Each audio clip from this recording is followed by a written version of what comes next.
here to discuss all things NRL, AFL and anything sports related. Please give a warm Aussie g'day to the footy fanatic and America's own Corey Jackson in Outside the Sheds. Greetings, salutations, and welcome to Outside the Sheds. Shedheads, in the AFL, in the NRL, we're beginning to not just knock on the door, but we're about ready to breach the door. And people who name their kids Breacher, I think that's a cool name. But just think of this. For the rest of your kid's life, he's always got to think about coming through the door hard. A lot of pressure. I don't know why I went off on that tangent, but it happens occasionally. Shedheads, welcome to the show.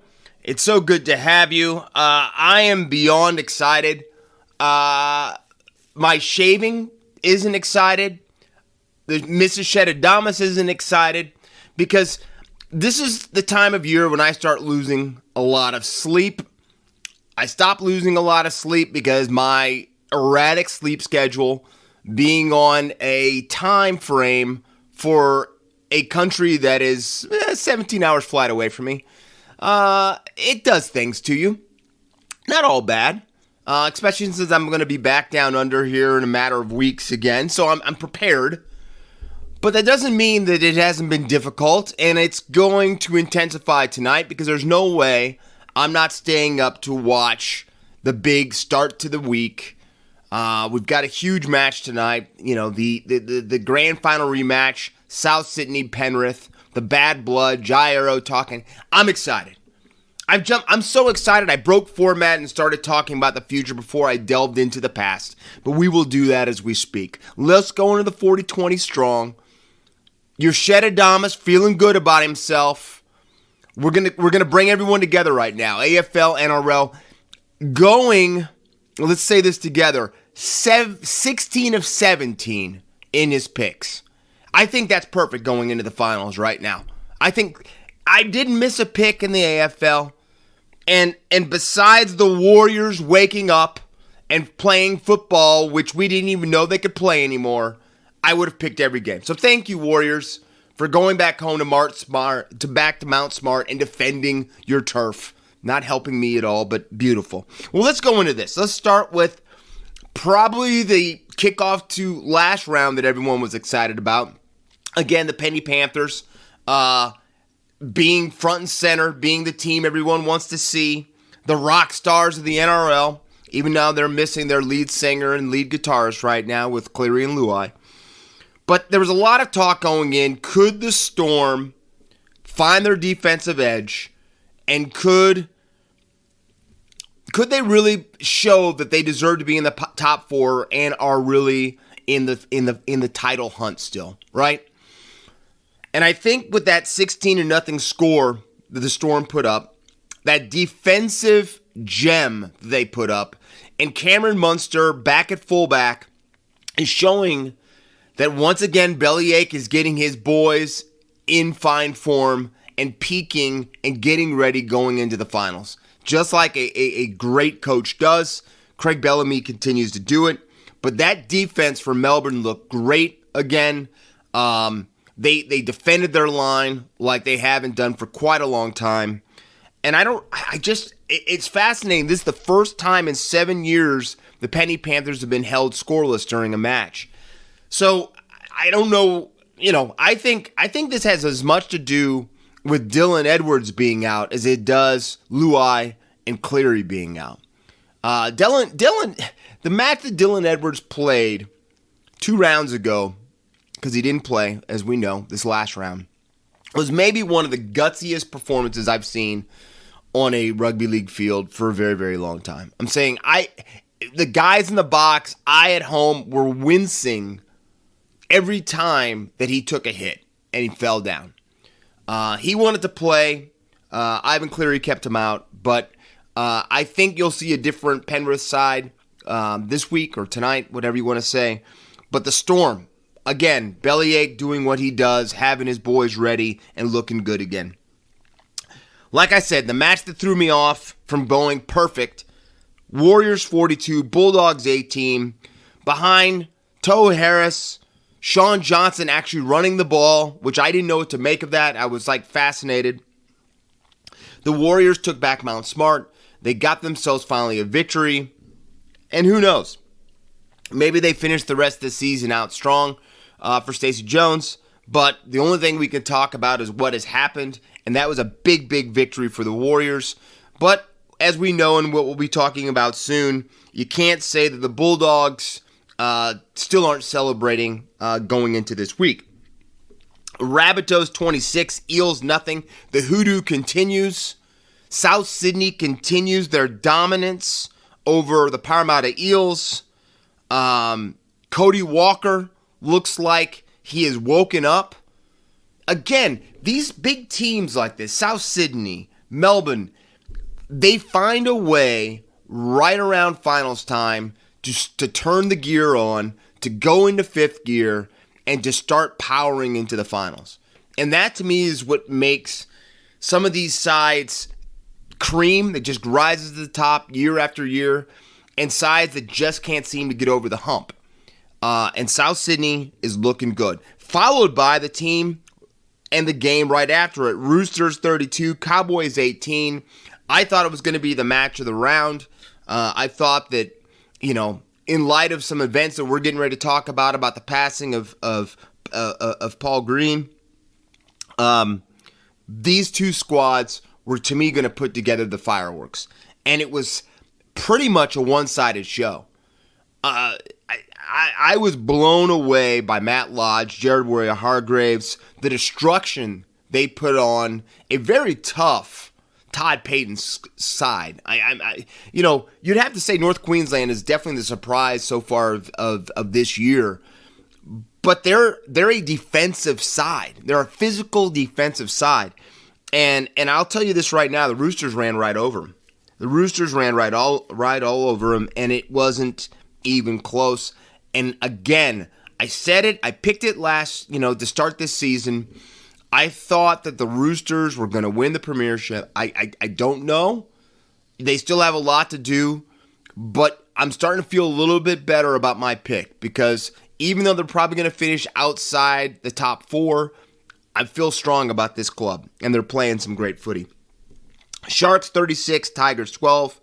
At the home of country music, Tamworth, again, the Sharkies show that they're not your parent Sharkies. This Sharks team can be offensive, and they can play defense. And that's what Craig Fitzgibbon has brought to this club, a strong sense of pride in the defensive side of the ball, and it's showing. And it was a masterpiece. They orchestrated a masterpiece at the country music capital of Australia. But again, Sharkies, great victory. Broncos 28, Knights 10.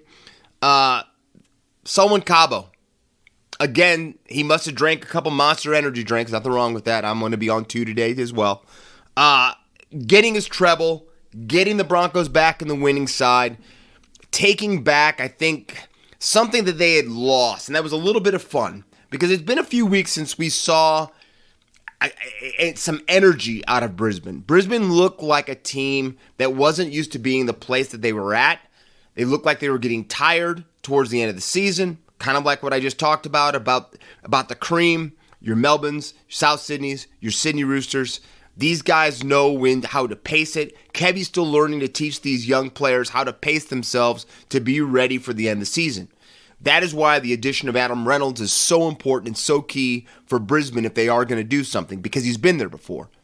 He's the little field general. He's the Napoleon Bonaparte of Brisbane. And he's going to conduct traffic.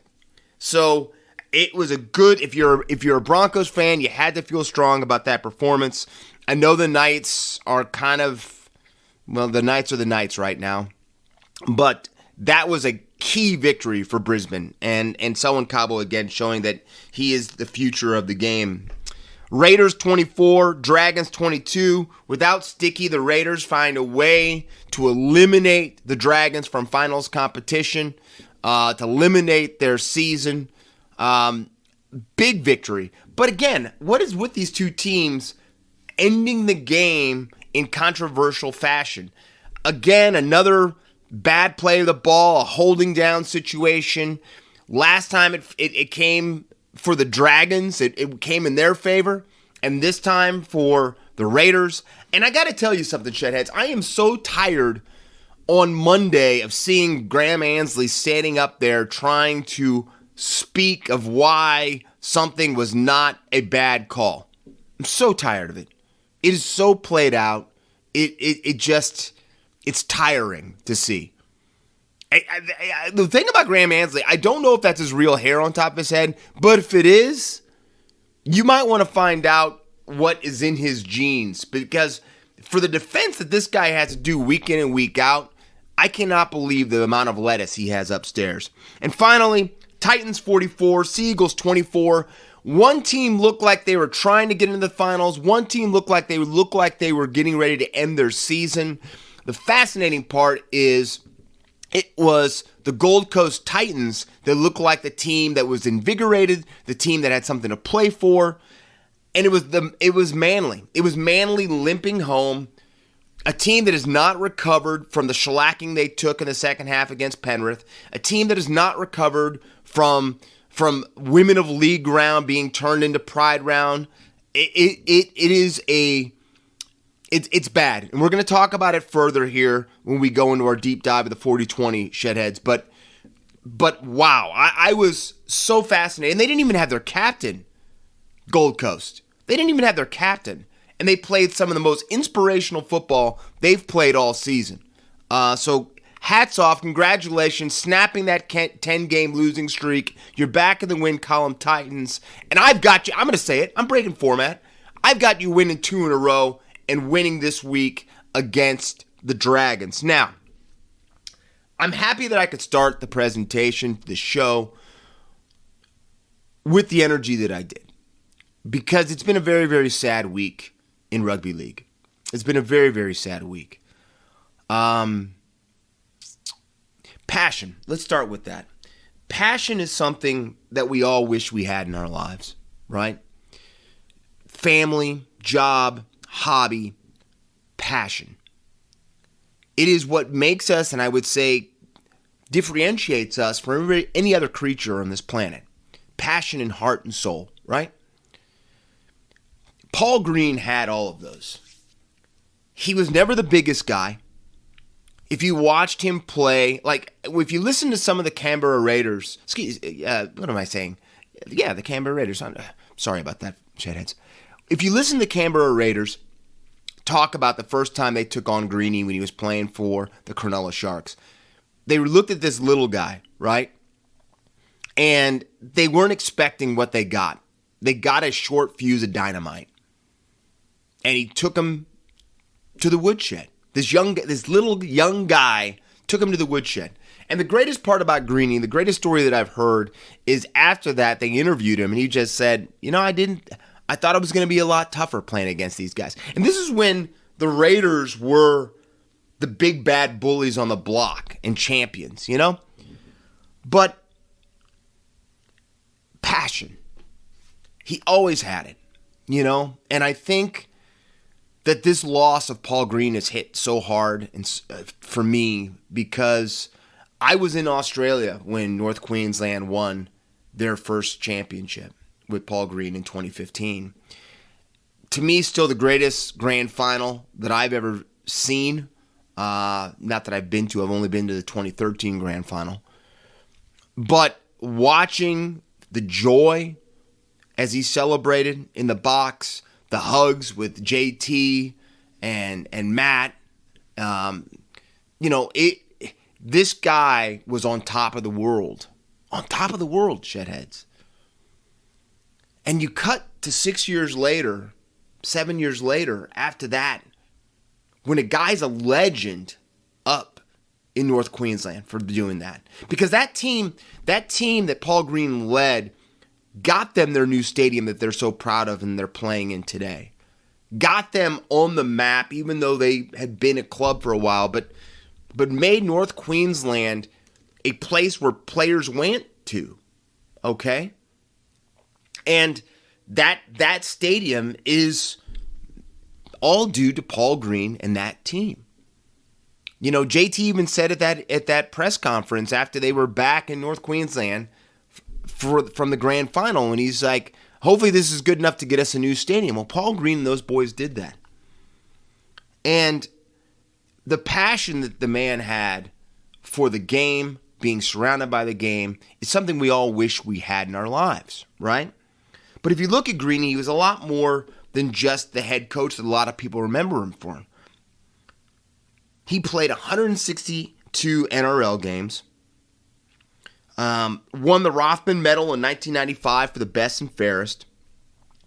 Like I was talking about, the North Queensland Cowboys coach from 14 to 20, and then winning the premiership in 15. And then he was the Queensland Maroons coach in 2021. Now for me, I'm going to say this. This is why you listen to this show, is because I'm going to say my opinion. My opinion is not always right. I may think it's always right. But I watch people, and I that is one of my strengths. I've always been able to do it. I have a degree in mass communications. I'm observant. I look at things. And when Paul Green coached that 2021 Queensland Maroons side, when they got blown out in game 1, lost game 2, but then showed immense heart in game 3 by winning it, I kind of knew deep down that first blowout loss probably cost him a second year at the helm of the Maroons. And that came to pass. They moved on from there and they went to Billy, and the rest is history. But when you go to the top, and being the head coach of the Maroons and the Blues like Brad Fittler is, you don't get much higher than that. I'm saying you run the rock stars of rock stars, okay? You lead them. And when he got dismissed from that position, and then you saw that he wasn't in the running for any of these new coaching openings that were transpiring. When a man is passionate, when a woman, it doesn't matter. When a person is passionate about something and they love it so much, and it's been a part of their lives, their entire life, to feel like you're kind of shunned can do things. And I don't want to say Paul Green was shunned because he was loved. I'm saying just a few days before that, he was at Old Boys Day at the Cronulla Sharks, being interviewed, by the way. But to me, what it shows is how fragile the mind can be and how much we need to feel valued and the worth to continue to live our lives. No matter, and the thing is, we only need that one person that for some reason can just tap into that. And one, see if we're in trouble. And two, to make us feel that they might not be able to go on without us in their lives. But one thing we've learned during this time period of COVID and crazy presidential elections and crooked governments and all this stuff is how fragile our minds can be. And the moment we start losing faith, belief, and hope, it's very, very strange what the mind can do. Because Paul Green had a loving family. I don't know what was going on, behind the doors, but everything looked good on the outside. But just because things look good on the outside, that doesn't mean that the major door, there isn't a problem that's inside the mind. And we have to, as a society and as a group of people, not be afraid to say, number one, if we're not doing well. But we also have to be open, and that's fully open to noticing and paying attention to our friends, our family members, our colleagues, our workmates, whatever you want to say, to notice subtle things and differences and changes that might be tipping you off that there's some problem. And my mom taught me something when I was young. She said, if you can change one person's life every day of your life, you've lived a sound life. And I know when people feel this immense sense of loss and hurt when somebody takes their life, you always are thinking, did they send me a sign that they needed help and I didn't see it? And you can never really fully get over that. It's one of those things that will stay with you. I'm very, very blessed that I have not experienced and been around somebody or had a friend that has really come to that point where they've made that ultimate decision. And I'm lucky. I'm very, very lucky. But I do treat my friends and my family members like they're the most important things to me. If I reach out to you, I care for you and I love you, right? And I'm going to be there for you. But we need to all do that. We all need to understand that we're closer together than we are farther apart. And that's no matter what you believe. We're still all human beings. No matter the color of our skin, our religion, our political belief. If you're drowning, you don't care what hand reaches in the water to pull you out. That's how I know that deep down all humans are good. Now, we're all sinners, but we're all deep down good. And we do understand that we're all the same. But we all try to look for differences. Instead of paying attention to what the most important thing is how close we are together. So, I don't know. The saddest part for me is it takes a loss of somebody that is key and important and that has touched a lot of people's lives in this framework of suicide for us to start having these deep conversations about loss and about mental health and about struggle. And I will admit it, Shedheads, I've struggled during this whole COVID time period. And I think it's memories coming back from my loss of my mom and cancer with her and a lot of things have been triggered from it, right? And I've struggled. I have just, knock on wood, thank the man upstairs, whatever. I've always had a strong base around me, and I've always been hard-headed enough to never think that I can't get out of something and to stand back up, right? But I've struggled. But just because we struggle doesn't mean it can't get better.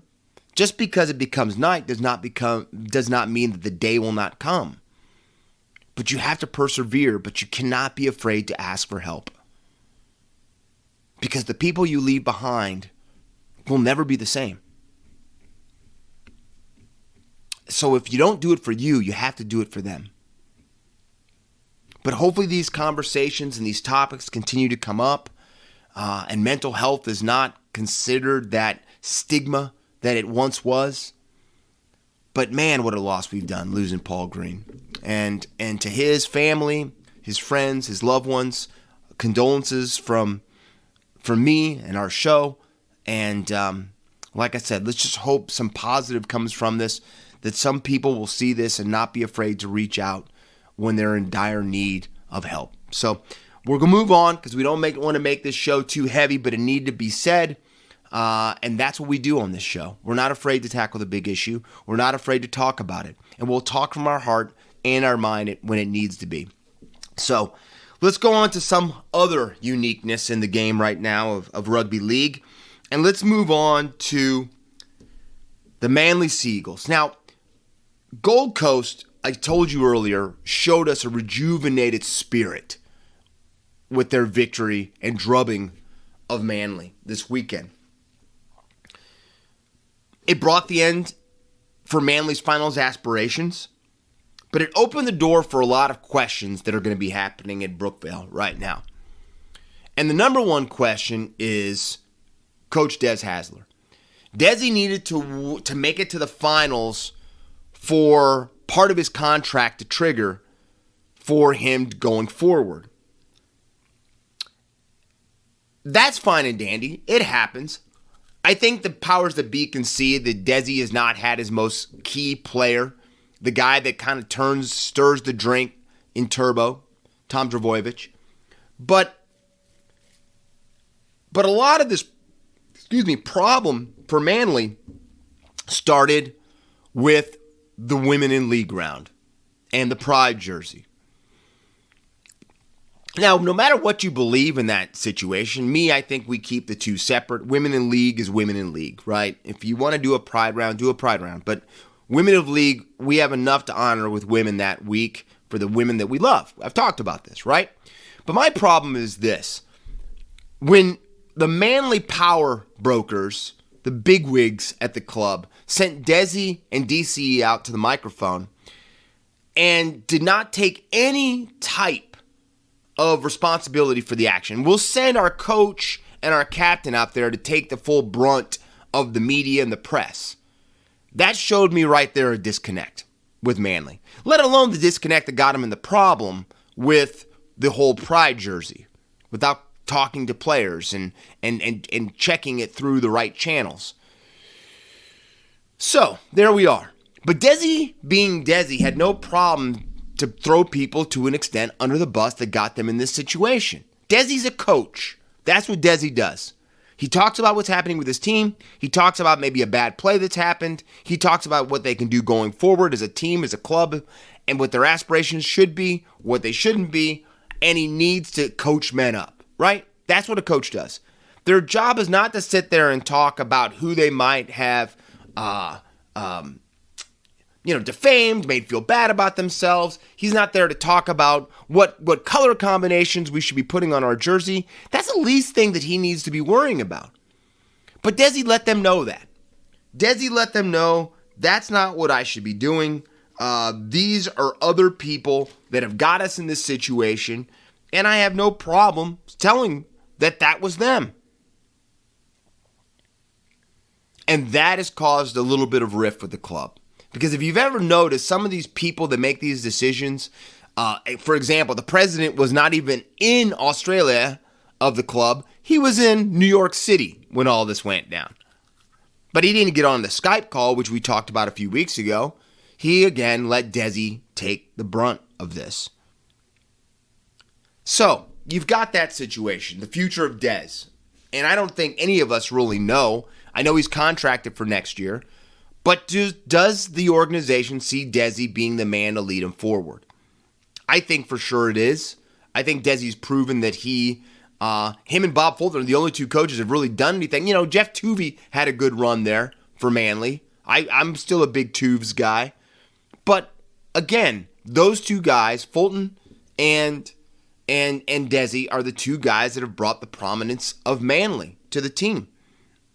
Now, as we go further into Pride Jersey Gate, we have the division inside the locker room at Manly now. You have the 7 that decided not to take the field for their religious belief, and you have the rest of the team. And it's been reported quite a bit that there's been a big falling out because of that. That a lot of players on one side are not happy that the 7 chose to pick their religious belief over the betterment of their club, and there's a divide there. But now that same 7 group of players have put a big backing behind and support behind Manasi Fanu, the hooker that was involved in the stabbing at a church dance that had some type of gang affiliation, not the church dance itself, but the reason for the stabbing had something to do with a lot of the gangs that are kind of in Sydney around the game. You know, there are players, and I'm not saying who, but there are players that when they score, throw signs after they score. And truthfully, the NRL needs to nip that in the bud. Now, that's the problem. I'm saying there's hand signs now that people do not even knowing that they're giving not just hand signs, but hate signs and everything. Again, maybe the thumbs up, and even that sometimes has been called into question. You're kind of screwed, right? But that's not these kids, these young men's, they're not, how should I say, not knowing what they're doing. They're sending signs to people they grew up with, right? And so you can't really have it both ways. You can't talk about your religious beliefs and then be throwing gang signs. I think that's sending so many mixed signals, messages. And again, this is more drama inside that Sea Eagles locker room. And then finally, we go to the loss of a key member of this team. Two of them, but one major one. Kieran Foran going to the Gold Coast Titans next year, and Dylan Walker going to the New Zealand Warriors next year. Dylan Walker's come off the bench as an incredible 14 for Manly this season.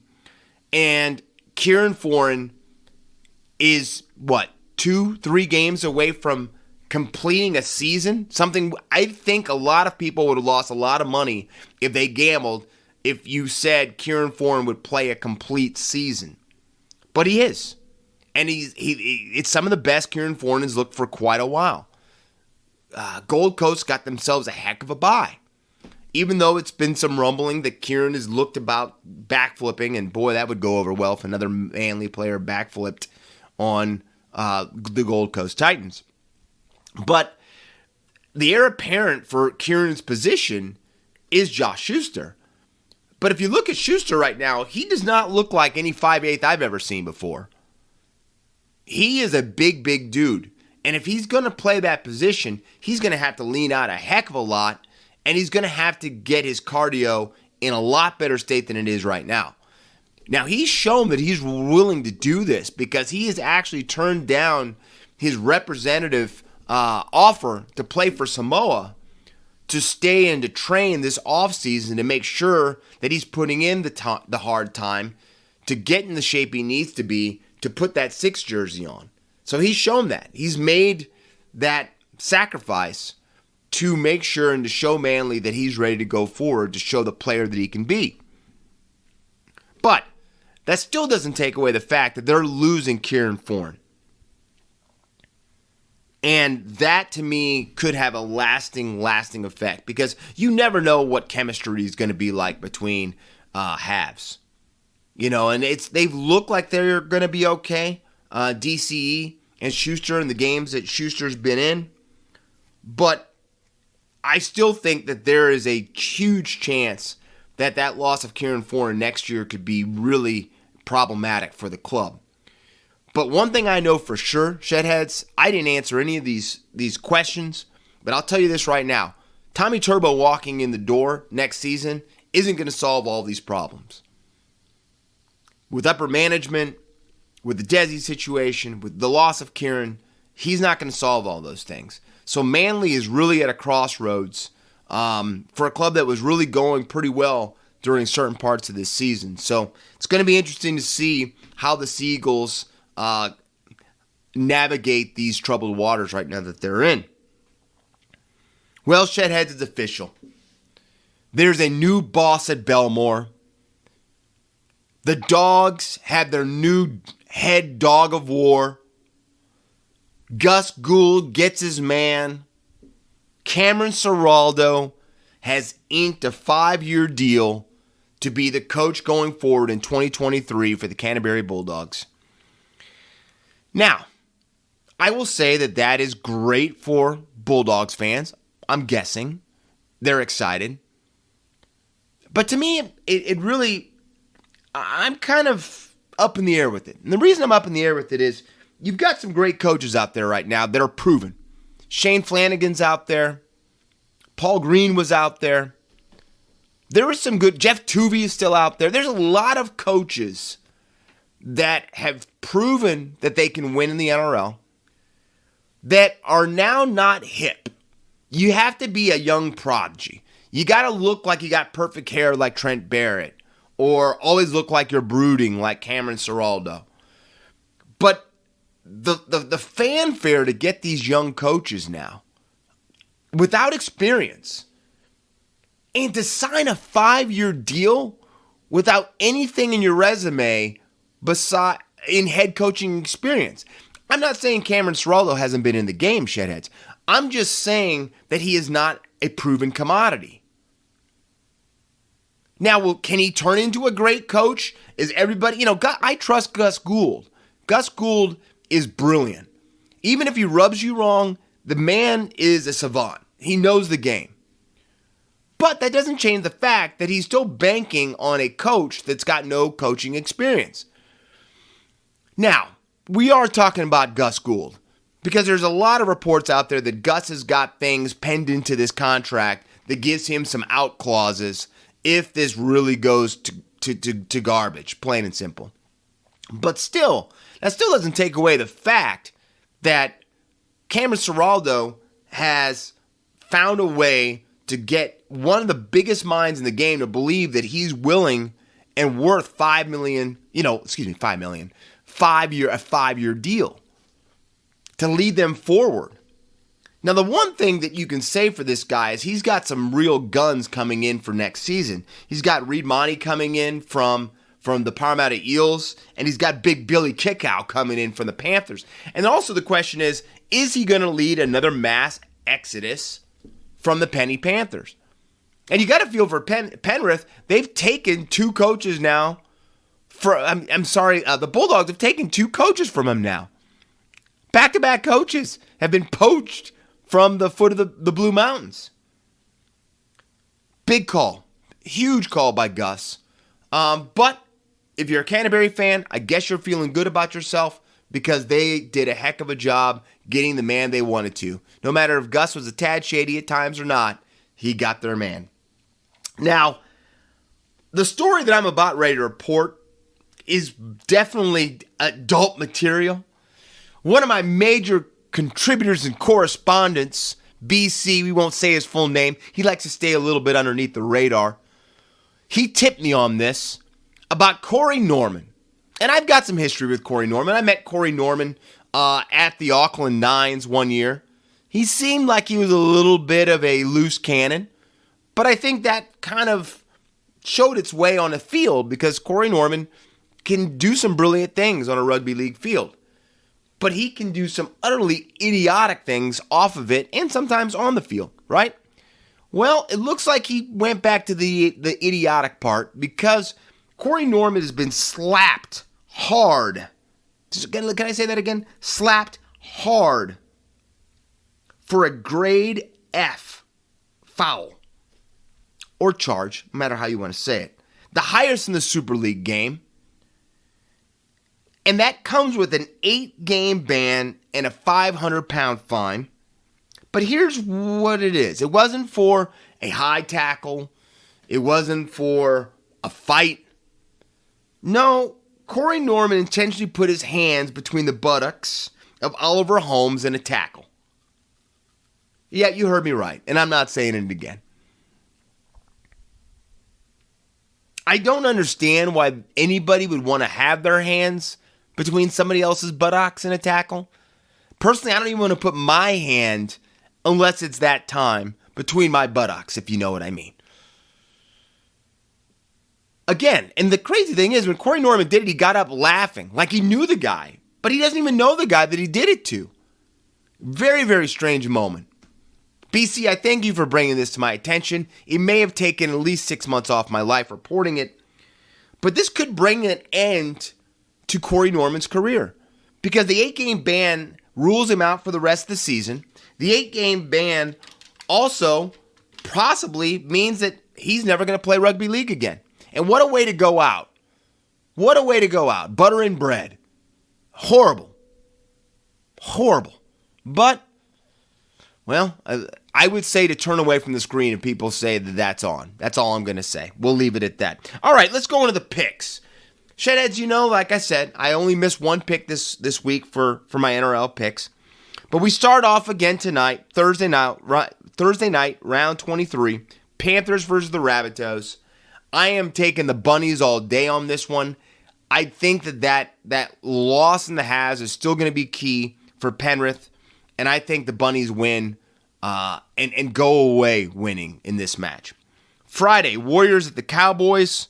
The Warriors visiting their old coach, Todd Payton, up in North Queensland. I've got the Cowboys rebounding from their loss to the Chooks and getting a victory over the Warriors. And then the Storm versus the Broncos.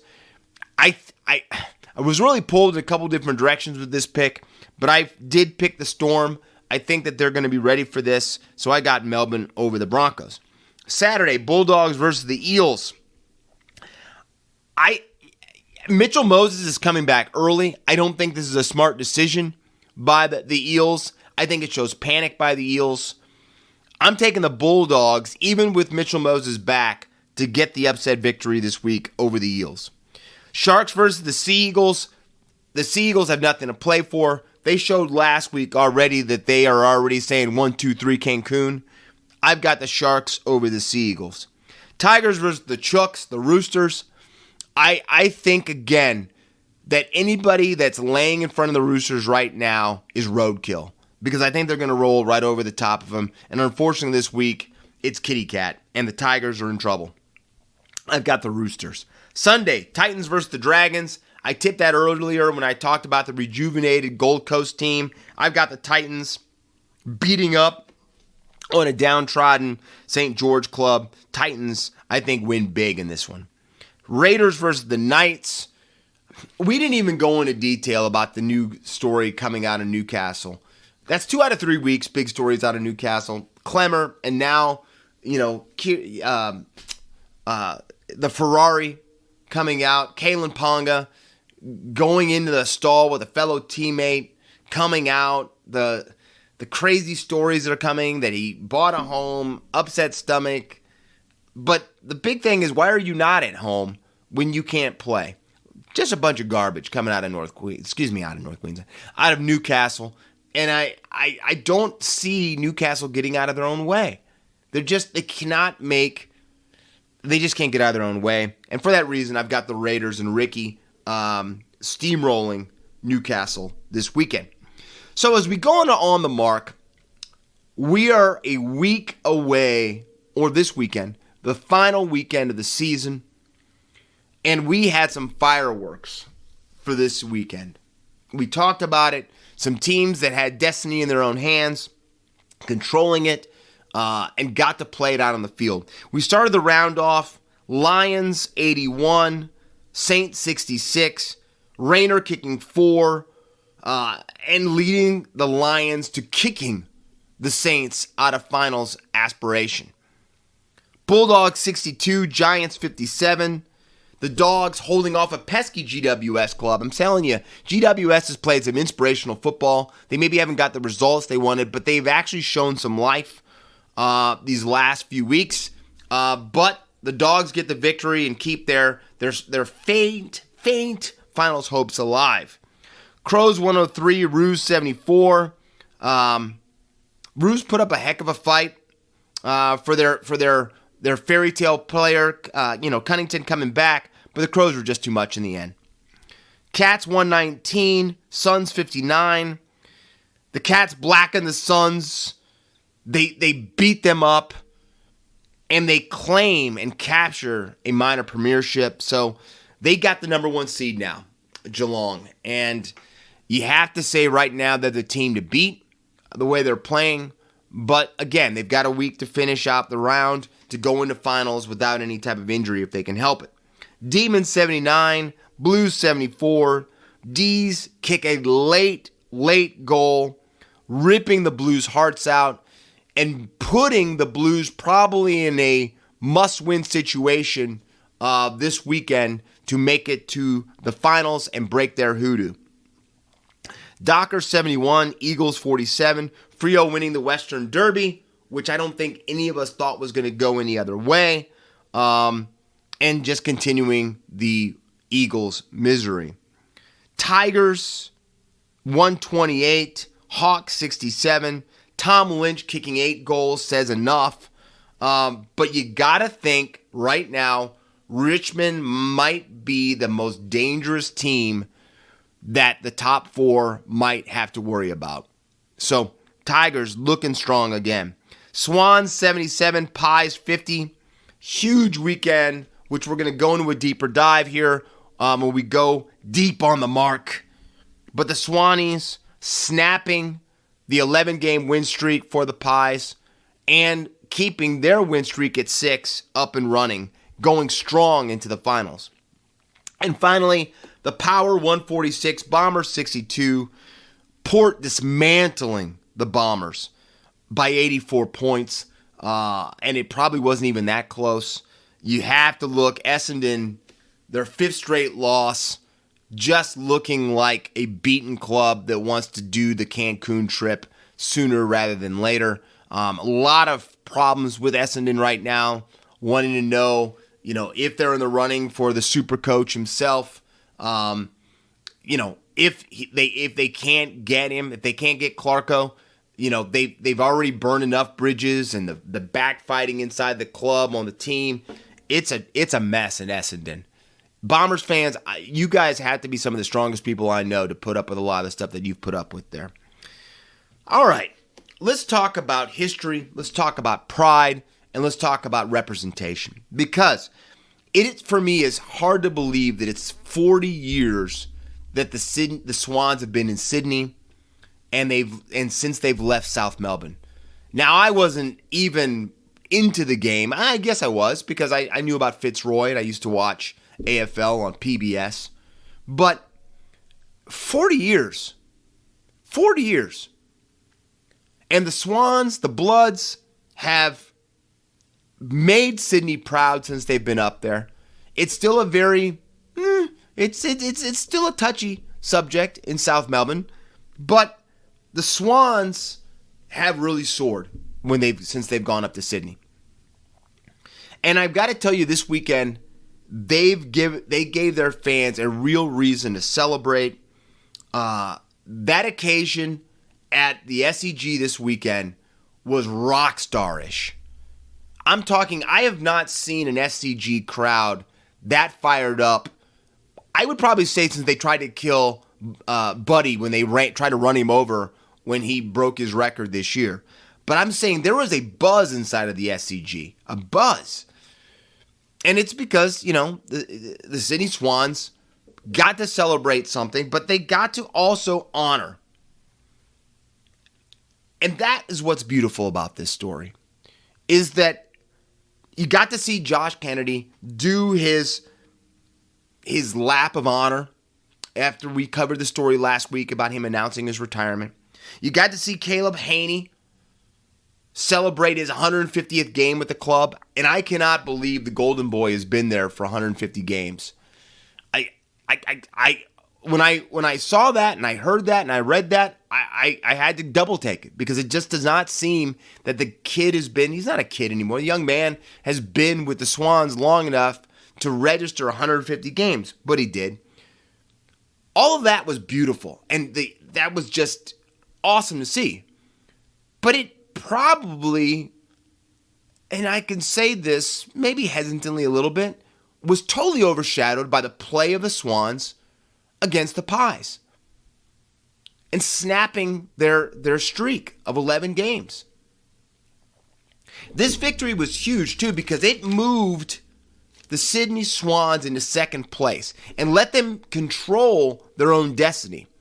And that in this time of year in the AFL and even in the NRL, when you can get into the top four, let alone second position, and control your fate, and that fate is playing a St. Kilda squad that is on life support, and that isn't the life support to make it into the 8. That's life support into just finishing the season, right? So that is a huge, huge, huge coup for the Swannies. But they showed out. That's all you can say, Shedheads. They played an inspirational brand of football. Behind Buddy's 3, Haney's 2, and Papley's 2, they were in full stroke. They were in full stroke. And I got to tell you, if you're a Swans fan, you've got to feel good going into the finals right now. Got to feel good. Because I can just remember a few weeks ago, we were talking if they could make it into the 4, let alone knock down that number 2 position. Now, I've been worried for a few weeks. You've heard me say this on the show. I have been worried about the Pies. When you have a team that is flirting on the edge of winning or losing games, and they've done that for this entire streak, right? Your luck's going to run out. And unfortunately, I've seen clubs do this where they've gone on a huge streak and they lose one and they cannot get control again, and they flame out when just weeks before that, everyone was thinking they had a real chance of winning a championship. I'm not saying the Pies are going to do this, but I will tell you this is a huge match. A huge, huge match they've got coming up against Carlton because the Blues are just as hungry as the Pies. Maybe even more so because if they lose, they might not even make it to the 8. So that was big. But going into that match, you knew they were in trouble because Jordan DeGoey got, ruled out on Friday. And the moment that happened, you really knew that the writing was kind of on the wall, that this was going to be a major, major hurdle that Collingwood was going to have to try to come over the top of. The problem for them was they were playing a team that just had all of these things behind it. Energy, caffeine, and they were buzzing. The Swans were buzzing. To me, the whole question is, I think for sure the Swans are going to take care of St. Kilda. I'm not really worried about that. I just don't know, because if somehow the Pies find a way to lose to Carlton, and I'm not going too far out of the lane when I say that. If they don't find a way to win that game, do they flame out? Because they will be out of the top 4 and be in a must-win situation and might have to play a dangerous Richmond side. So as we move from that, this next story, I hope you have your pens and paper out, Shedheads, because we're going to break down what we can of the final scenario situation that we've got coming up from this weekend. All right? This is going to be memorable for sure. You're going to have some teams that have been flying along all season that are not going to live up to where they thought they were going to be able to. You have the Swans, Pies, D's, and Lions, and Dockers all fighting for 3 spots. Because, the Cat's in the catbird seat right now, and that's Geelong. They don't have to worry about any of that. And it seems, like I just said, like the easiest path to that top 4 position is going to be the Sydney Swans, because they just had to beat St. Kilda and 2 is theirs. But it's going to come down to winning for these clubs. 2 of them are going to play each other. So here's what we've got. We've got the Swans versus the Saints.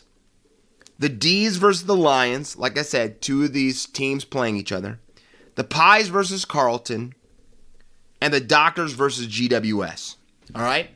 So here's what I have. This is my prediction of how the top 4 is going to be after this weekend.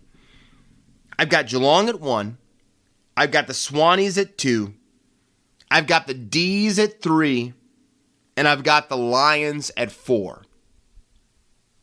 Which is crazy. Because I just remember a few weeks ago talking about how solid Fremantle looked in the top 4. And how solid Collingwood looked in the top 4. But now you've got a Dockers and Pies scenario where they're going to be 5th or 6th. And they could flip-flop between the 2, who's 5 and who's 6. We know that. And they might have to face Richmond, like I just said.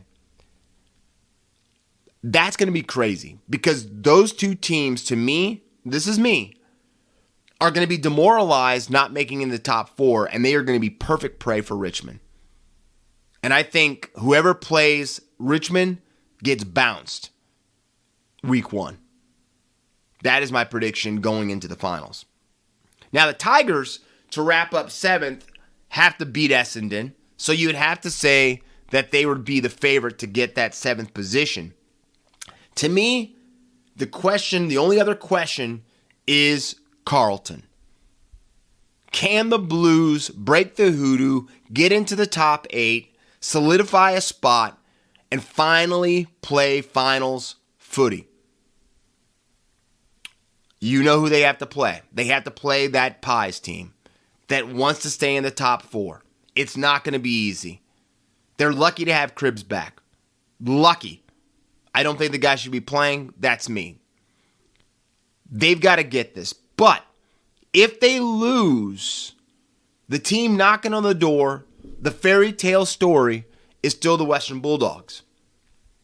And the Dogs have to win their last game of the season against Hawthorn and has to win it by 3 goals to get into the 8 if Carlton loses. It goes down to percentage points, Shedheads. It goes down to percentage points. So to say that this weekend is going to be insane is one thing. To say this weekend is going to be filled with a lot of antacids for fans, administrations, coaching staffs, and possibly players would be the biggest of the understatements. Gonna be crazy, gonna be fun. It's why we love this time of year, and I cannot wait to see dreams crushed. That was wrong to say, wasn't it? But I did it. So, great weekend coming up. Now, the AFL is getting ready to lose at the end of this season two of the great players that have played in the last 16 years. And that is Robbie Gray and Shane Edwards from Port Adelaide and Richmond have both called times on their careers and are both going to retire at the end of the season. Robbie Gray is going to retire because he's got a nagging knee injury. He can't seem to shake it.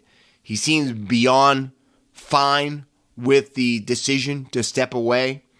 To me, it's really, really sad because, Robbie Gray, to me, is a champion. I'm saying he's been one of the best players, if not the best player, at Port Adelaide besides Travis Boak. And to see him not be able to play in a grand final for a club that he loves, to me, is heartbreaking. It's beyond sad.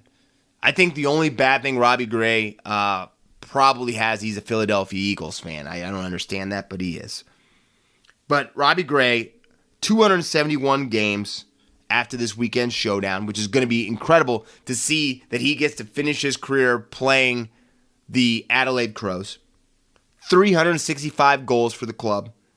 3-time John Cahill medal winner. 4-time All-Australian. And the 2014 AFL Coaches Association Player of the Year. That's some pretty big accolades for a guy. Pretty impressive. A guy that really has been the heart and soul, besides Travis Boak, you'd have to see both of them, for Port Adelaide. And a huge full hole to fill for this club going forward. And then you have Shane Edwards, who is one of the inspirational players behind the Richmond dynasty, I guess you can say. Everyone talks about Kachi. Everyone talks about Dusty, Jack. But Shane Edwards is right there. And it was really cool to see his interview, or what should I say, his press conference, I guess. But it was more him addressing the boys when he announced his retirement. But you could see the emotion. I'm saying he couldn't look at Dimma at all. And the tears in Damien Hardwick's eyes showed what Edwards meant to him, the Shedda. Not the Sheddadamas, though. But 301 games for Richmond. The most by any Indigenous player in the history of the club.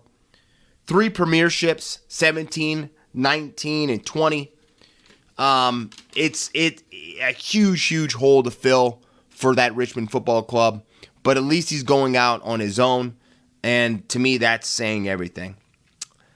Now, enough about the negative. Let's talk a little positive because Dangerfield is about ready to celebrate this weekend his 300th game as a player in the AFL. He's 5 games away from being an even split. Playing 150 games for Adelaide and 150 games for Geelong. 5 games away. Being the 5th player ever in the history of the game to do such a thing. A great career.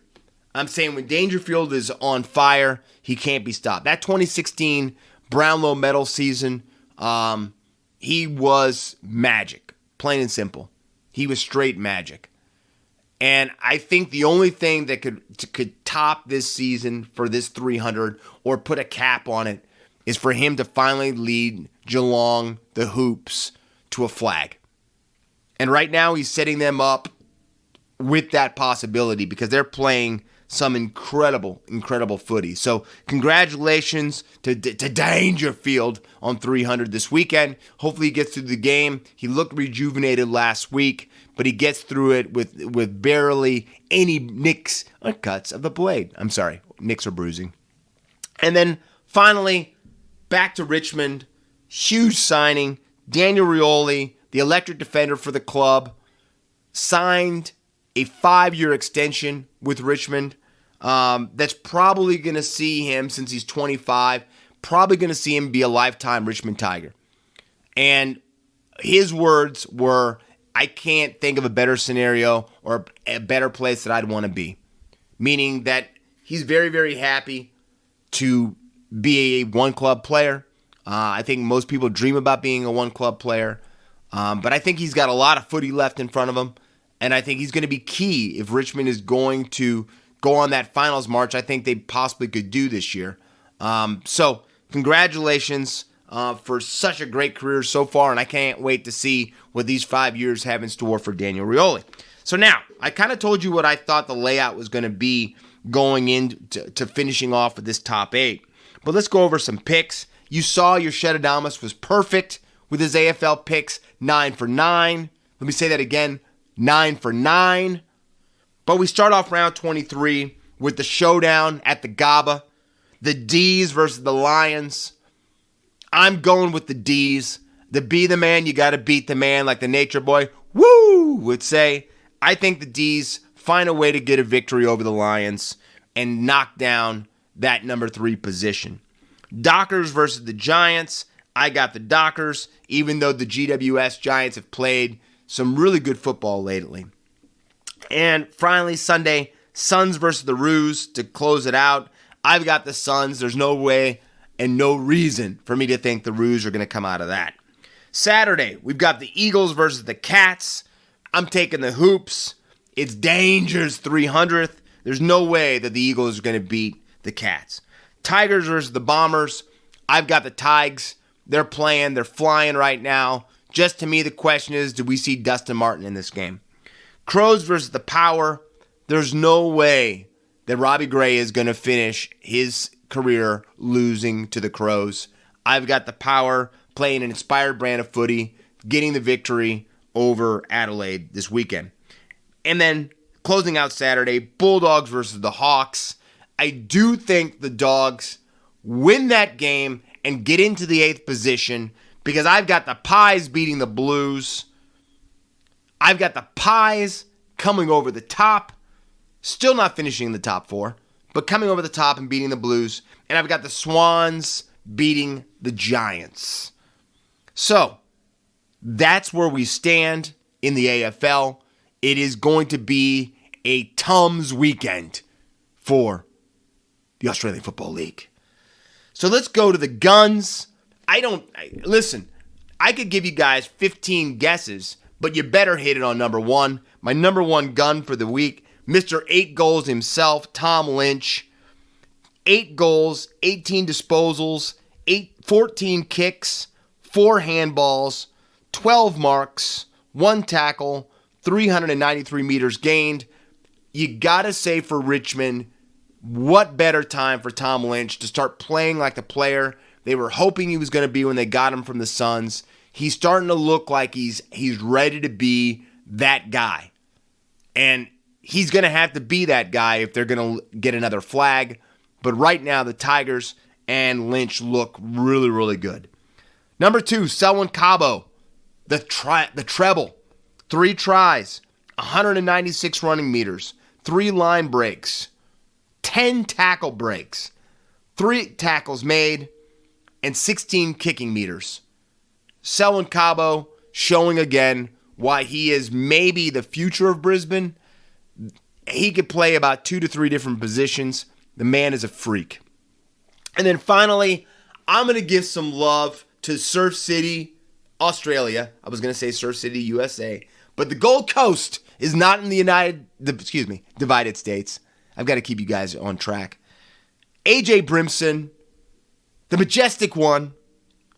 1 try, 153 running meters, 2 line breaks, 1 try assist, 8 tackle breaks, 22 tackles made, 57 kicking meters. I will say this again. I am so happy for how dismal the season's been for Gold Coast to see these guys happy. And I don't know what happened. I really don't know what happened. But they played such an inspired brand of football. This is the reason I thought they were going to be in the 8 this year, because of the brand of football we just watched them play. So congratulations to AJ Brimson and the Gold Coast Titans for an incredible win and incredible performance by AJ. Now, as we go outside the bubble, we don't talk a lot about MLB. We talk about the Swinging Friars a little bit. But we're going to talk about the Texas Rangers. A club to me that has really fallen off, to put that plain and simple. But they've made two huge moves in the last couple of days. They fired their manager, Chris Woodward, and today they fired their president of baseball operations, John Daniels, a guy who's been with the club since 2005, a guy that did lead the Rangers through some pretty promising times and a pretty promising era for the club, probably its best. But since 2016, it's been tough times for the Rangers. The Rangers moved out of a stadium, to me, that was an incredible stadium, so much so that your Shed Adamas had his bachelor party, or part of it, at that stadium. And it was one of the coolest stadiums I've ever been to. But that wasn't good enough because they didn't want to put $1 million down from the beginning to put a retractable roof on when they built that gem. So guess what? They already destroyed it and already built a new stadium. And you wonder why these organizations don't know how to handle the little things when they can just drop millions and billions of dollars building stadiums because they messed up a little bit of something. Insanity. But you can't have the payroll, because let's go over this payroll real quick. Big signings this offseason by the Rangers. Corey Seager, $325 million. Marcus Semien, $175 million. John Gray, $56 million. And the team right now is sitting on a 52-64 record with a brand new stadium. You can't do it. You can't do it. You can't have a losing record. You can't not be trying to play for postseason play without there being some heads rolling. And people have been asking for John Daniels' head for a little while. Myself, I'm bringing back Wash. I think Ron Washington needs to come back to the Texas Rangers. I think Wash needs to come back and to bring that love and that enthusiasm for the club. John Daniels will be gone. I think that's what you do. You go get Wash. But that's me. Right now, Chris Young, the GM, is going to take over for John Daniels. And Tony Beasley, who got his first victory last night, a 2-1 victory for the Rangers, is the interim manager. So, I know I would love to have Wash back there, but let's see what Beasley can do for the rest of the season. He's kind of done some changes already, bringing the guys together, having them be a little bit more uniformed. So let's see. We'll see if that has something. But huge movement with that. And finally, because I know a lot of guys in the AFL, in the NRL, love some NBA basketball, huge news broke this morning as well. LeBron James has inked a 2-year extension with the Lakers for $97.1 million. So that means this night's tab is on LeBron. But no, it looks like by every means LeBron has sold himself on the fact that he will finish his career with the Los Angeles Lakers. And I think it's quite fitting that he does, since he has so much movie aspirations and is probably going to go in that direction of production and trying to take Hollywood by storm, not as an actor. So, huge news for LeBron, and you're welcome, City of Angels. You're keeping the king. Shedheads, I hope you're as enthusiastic, that you're ready to start mainlining some Monster Energy, Rockstar, you guys choose, because tonight and this entire weekend is going to be some primetime footy. Hope you're ready for it. Try to send me a little bit of that energy. Try to send me a little bit of that love. Your Shed Adamas did just miss one game in picks. I think I deserve it. But until next week, take care of your friends, take care of your family, and take care of yourselves. And until the next time I see you, stay out of trouble. Don't get caught. This has been Outside the Sheds. I am your Shed Adamas, Mr. 16 of 17. Until next week, see ya. And that was another fantastic episode of Outside the Sheds with Corey Jackson, talking all things NRL, AFL, and all things sports. So please remember to smash the subscribe button and share this with your family and friends and show them what Australian sport is all about.